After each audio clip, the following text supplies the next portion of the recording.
Whatever your view of the U.S. decision to end America's longest war and withdraw troops from Afghanistan, that country's fall to the Taliban in August of 2021 has unquestionably plunged that nation once again into a deep crisis. Millions are facing famine, and the economy is in shambles. Those suffering the most are Afghan women and girls. The Taliban has closed girls' schools beyond 6th grade and barred women from universities. That means that girls are banned from anything beyond a grade school education. Tonight, though, we're going to tell you a story of hope about a group of Afghan girls who are in school. As we first reported in February, they're at a school called SOLA, the Afghan word for peace, and also short for School of Leadership Afghanistan.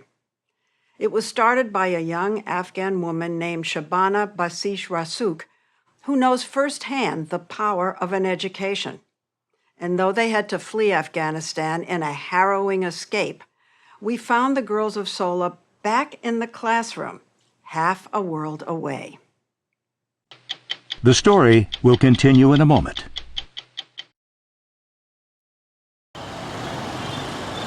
These are the busy streets of Kigali, Rwanda, a landlocked African nation that was once the site of a horrific genocide that killed nearly 1 million and left 2 million refugees.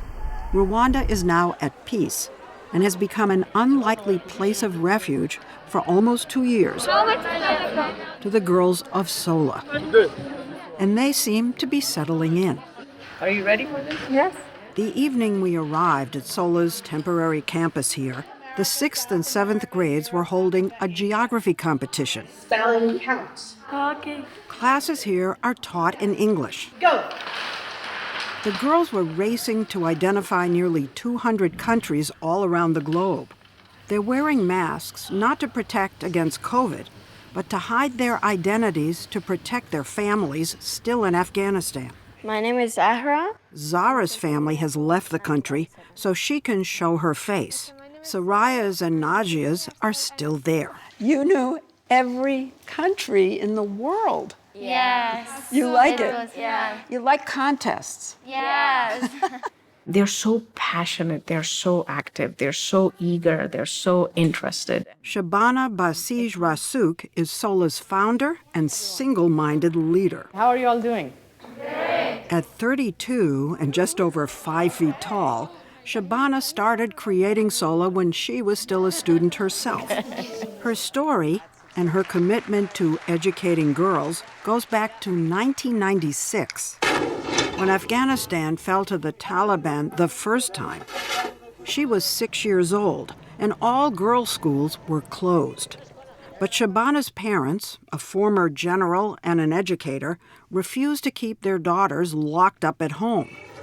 They heard about a secret school run out of a former principal's living room and saw an opportunity, despite the danger, for Shabana and her older sister to be educated. The Taliban did not allow women to go outside alone, so my parents dressed me up as a boy so that I could accompany my sister to and from that secret school. That was the best way that both of us could receive an education. Oh my God. So they dressed you as a boy. My mom cut my hair. I wore boys' clothes. Pants. Pants and T-shirt and, buzz cut. And the family carefully mapped out their routes. You take different streets every day so that you don't create a routine. The same shopkeeper at a certain convenience store should not notice you every day. So you were always afraid, or they were always afraid you'd get caught. They never knew when or if we would return home. But even after a close call where Shabana and her sister were followed and begged their parents to stop sending them to school, her mom and dad said no. They told us things like, you could be forced to leave your home. You could be forced to become a refugee. You could lose any material possessions that you have. But the one thing that can never be taken away from you is your education.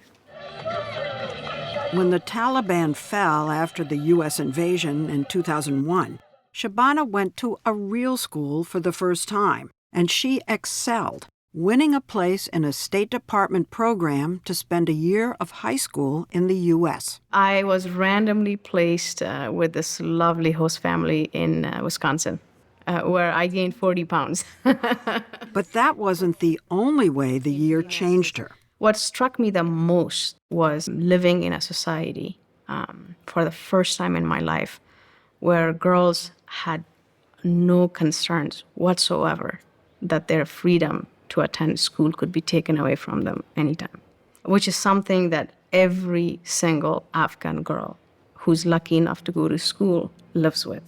And you can't blame them, can you? No, I can't, because Afghanistan is the only country in the world that won't let girls go to school. Yeah. So,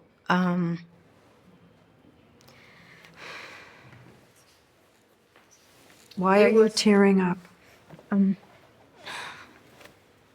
That Afghanistan's the only country? Mm-hmm. Shabana's commitment to her homeland runs deep. When she got a scholarship to attend Middlebury College in Vermont, she started working not on building a great life for herself in the U.S., but what she could do for Afghanistan. Her answer? Start a school. And by the time she graduated in 2011, an early version of SOLA was already up and running in Kabul. I heard that it's different. It's a leadership program. Fatima was an early SOLA student. You were encouraged to speak up? Yes. You like that? Yeah. I was like, wow. I thought like it's such an awesome school. Fatima's two younger sisters, Aideen and Sajia, took notice. Sajia got in next. And I was like, well, next year it's my turn. Aideen remembers trying to impress Shabana, the school's founder, in her interview. I was like reading a lot of books and I was writing their summaries down. And I was like, you know what? I should take this and show her, like, I'm a smart kid, you should accept me here. It worked. Aideen started as a sixth grader in 2016, the year SOLA expanded to become a full-fledged 6th to 12th grade girls' boarding school, the only one in Afghanistan, funded as a U.S. nonprofit through grants and donations. There were daily assemblies and the school's own special Pledge of Allegiance. We all are Afghans. We love Afghanistan. We will try our best and work hard to improve this beautiful country. Shabana's goal was both to educate her students and serve the nation by training a generation of leaders from Afghanistan's various regions and religious sects. My roommate was Shia and I was Sunni, and it was my first time to talk to a Shia girl. And it was so interesting to hear from her. Do you deliberately want the children of conservative families? we certainly create an environment in which even the most conservative families in Afghanistan would feel comfortable sending their daughters. Do they? They do. Do you teach the Quran? We do. For these young women to be effective leaders of Afghanistan, they have to be great Muslims, great Afghans, and highly educated. At the start of 2021, SOLA was thriving. Shabana had secured land in Kabul, and construction was underway on a new campus. There were a record number of applications, with students enrolled from all over the country, and SOLA graduates were doing just what Shabana had envisioned. Fatima had finished college and was working at the Afghan Ministry of Finance. I was a professional woman. I was contributing. I also had all my friends who were educated women and men as well. So there was a little community. Yes. But the Trump administration had been negotiating with a newly emboldened Taliban, promising a withdrawal of U.S. troops. And then, in April of 2021, President Biden announced an unconditional exit. I've concluded that it's time to end America's longest war. It's time for American troops to come home. I knew then that it was a matter of time before it was going to be irresponsible of me to run an all-girls boarding school in Kabul. She came up with the idea of taking the whole SOLA community, students and staff, abroad for a semester while the American withdrawal played out. So she started searching for a country ideally one nearby that would accept them. But the warmest response she got by far was from Rwanda, and she grabbed it.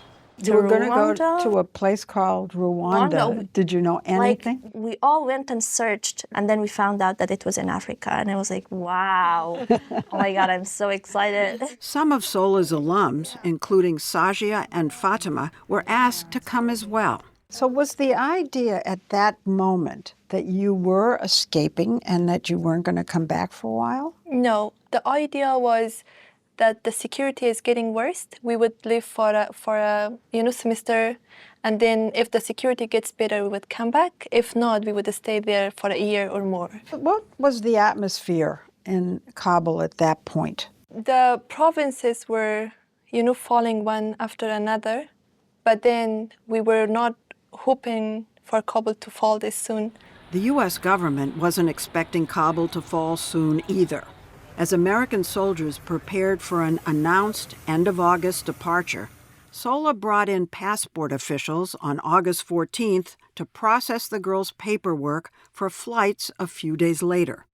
They worked into the night, but unbeknownst to all of them, it was too late. The Taliban were closing in and would enter Kabul in just a few hours. It was 5 a.m. in the morning when I got a knock on my door. One of my teacher came and said that you guys have to leave SOLA in 5 minutes. And I said that, why? And she said, if the Taliban will come, they will know that here is a school and they will kill all of us. All of the girls was shouting and all of us crying, what should we do? Taliban came to the Kabul and took all of Kabul. In the chaos of the Taliban takeover and government collapse, SOLA quickly sent students home with teachers and staff. Shabana scrambled to transform what was to be an orderly departure into a sudden, life-threatening escape.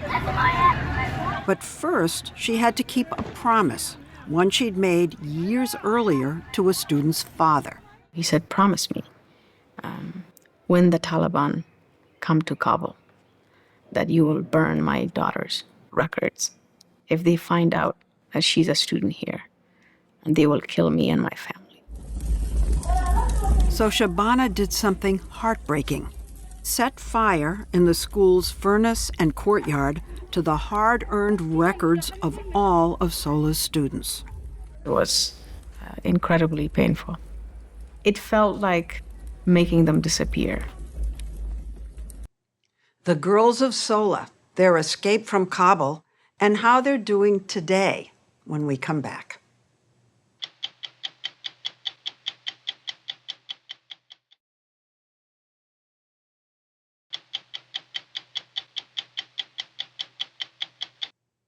Most of us remember the desperate, frantic crowds trying to get out of Kabul after the Taliban takeover in August 2021. Among them were the students, teachers, staff, and staff families of SOLA, 256 people in all. SOLA's founder, Shabana Basish Rasuk, managed to get all of them on U.S.-approved lists to leave the country. But getting them into the airport was another matter altogether. There were a series of Taliban checkpoints, so arriving together as a girls' school was out of the question. SOLA divided the students into groups, with many posing as the children of staff members. The call went out for all the groups to head to the airport on the morning of August 17th. The story will continue in a moment.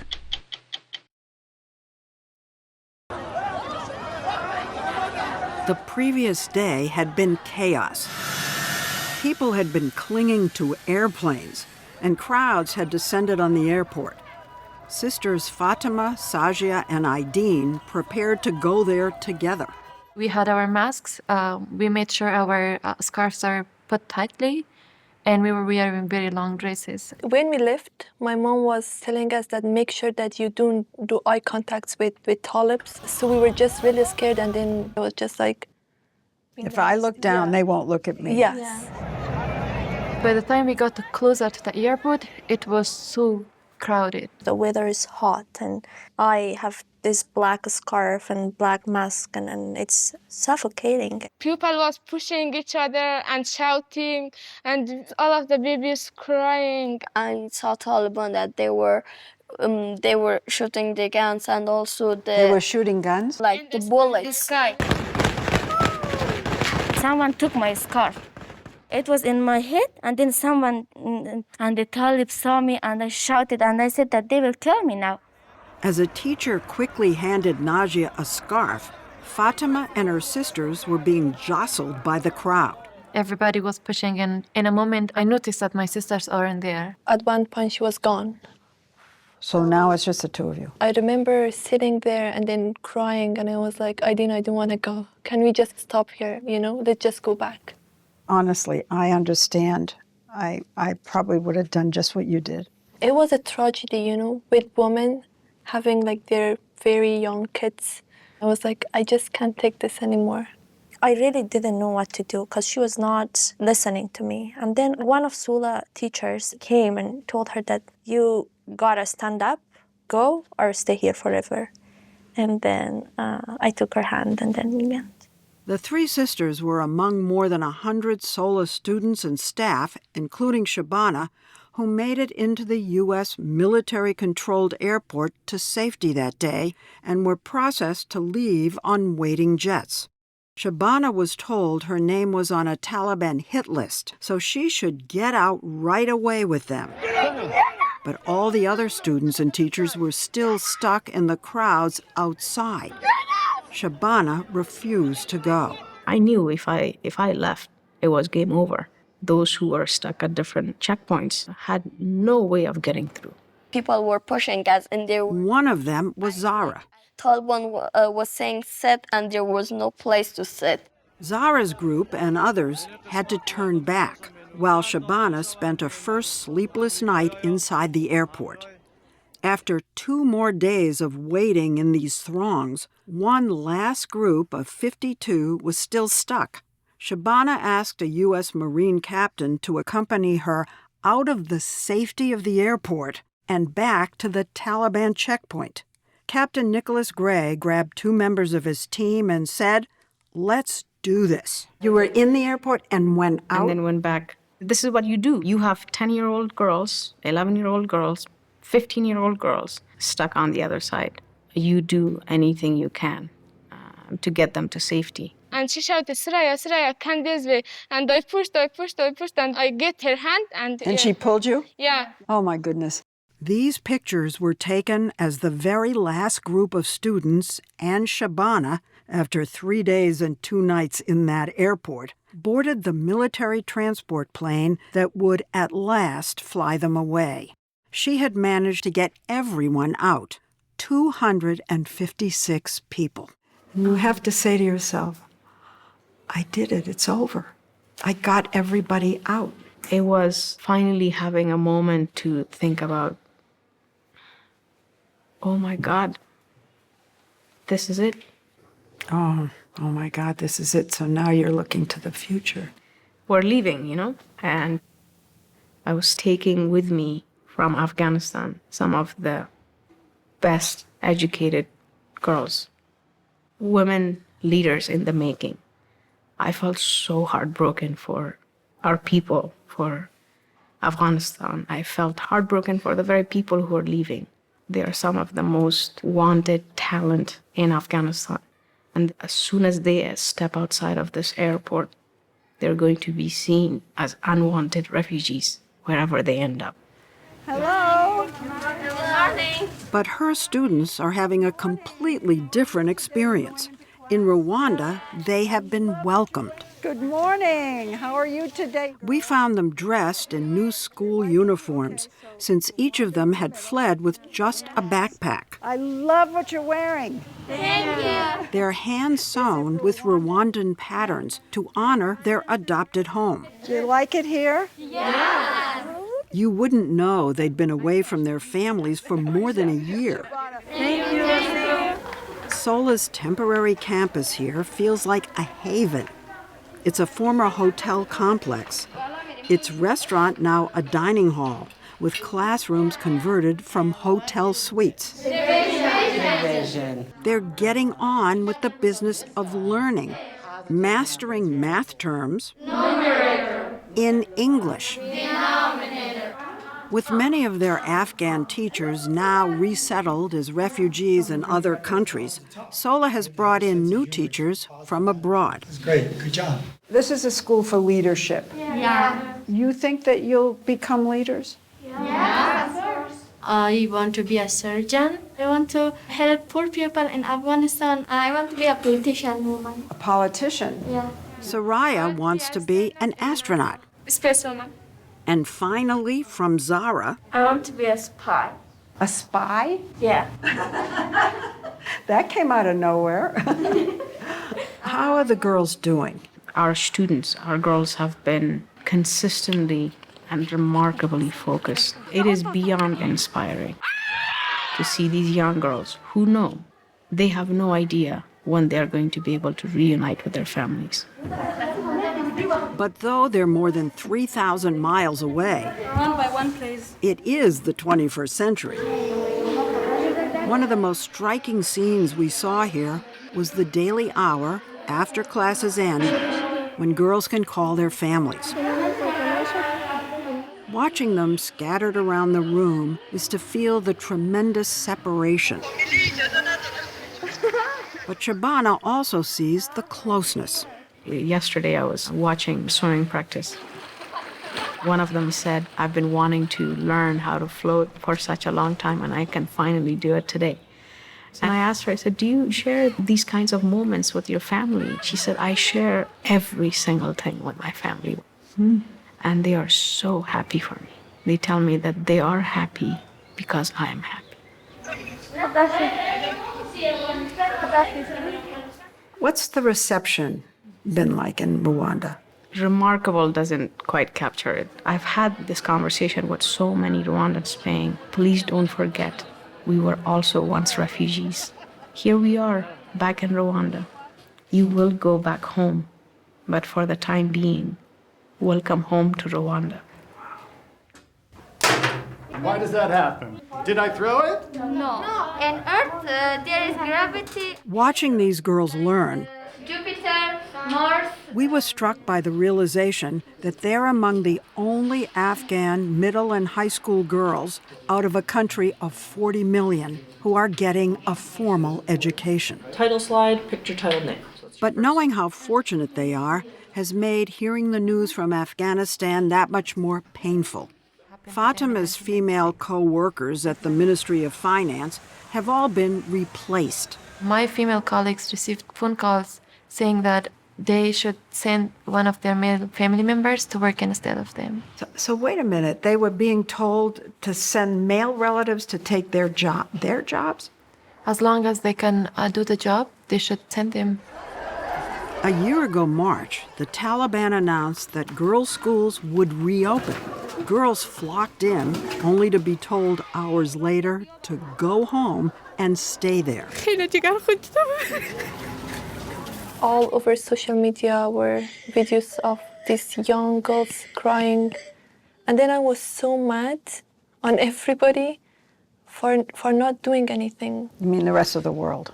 This bunch of men has taken the control of an entire country, and then they're doing whatever they want.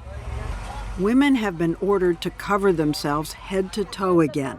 They're banned from public parks, and just months ago banned from universities as well. History repeating itself. And if there's one member of the SOLA community who understands what Afghan girls today are facing, it's Mariam, the school's longtime cleaning woman and now seamstress. She knows the power of an education because she never got one. The Taliban were in power at that time. I mean, the first time the Taliban were in power. I was not allowed to go to school. Girls could not study. Miriam, can you read or write? I would really like to, but I can't. If I could have gone to school, I would have been very happy. It was very hard for me. But there is something that makes her happy these days. Watching her 9th grade daughter, Zarmina, who is now a student at SOLA. Talking about Zarmina's future, we finally saw Mariam smile. Are you proud of your daughter? Yes, yes, yes. We cannot, under any circumstances, submit to Taliban's vision for Afghanistan. And what does that mean for us? It means continue to educate more Afghan girls. But how? Well, she's recruiting them over Zoom from Afghan refugee communities and camps in countries around the world to bring them here to Rwanda. What should the U.S. government be doing, in your view? The one thing that the U.S. policymakers cannot afford to do is to forget about Afghanistan. Do not look away. Do not look away from Afghanistan. I cannot emphasize that enough. And what she wants them to see, alongside the ongoing tragedy in that country, is SOLA's vision: educated girls committed to one day being leaders of a different Afghanistan. We all are Afghans, they say. We love Afghanistan. We will try our best and work hard to improve our beautiful country. You say this every day. Yeah. We repeat it every day that it's stuck in our heart. Do you all think you'll go back? Of course we will go. Is it possible that you won't go back to Afghanistan? Is it possible? I spend every waking hour preparing for a return. It will happen. I've borrowed a stone from the airport. I need to return. Since our story first aired, SOLA has continued to bring new Afghan students from around the world to Rwanda and is developing an online academy called SOLA X. And in June, Shabana spoke to the UN Security Council, urging the world not to look away from the plight of Afghan girls.